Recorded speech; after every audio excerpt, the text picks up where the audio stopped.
Hi, this is Miss Anderson. Today we're going to be making a wheel in TinkerCad, and this shows you some of the different views of that wheel.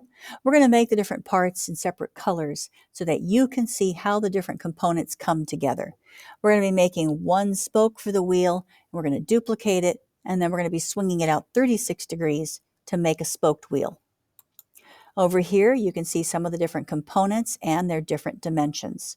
So let's go over to TinkerCad and get started. On the work plane, the first thing we need is a ruler. One way of getting that ruler is by hitting the R key. As you move your cursor, it appears. Go ahead and drop it in the far left-hand corner.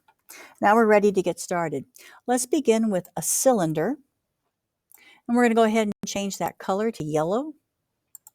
And we're going to raise those dimensions 59.83 by 59.83, and we're going to reduce the height down to 5.63.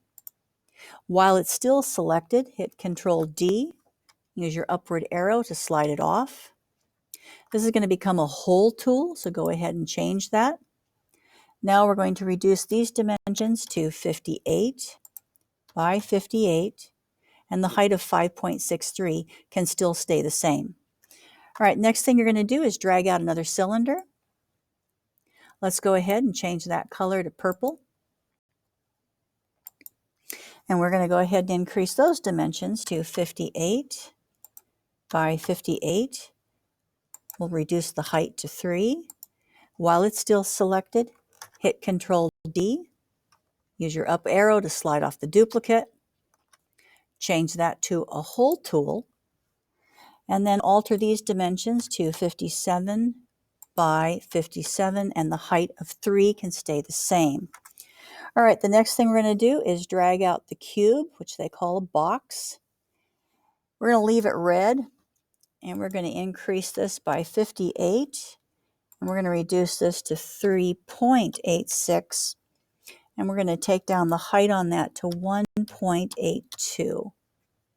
Okay, once you do that, we're going to now take another cylinder, and we're going to leave this one as orange, and we're going to set that to 10.8 by 10.8, and we're going to reduce the height on that to 8.6.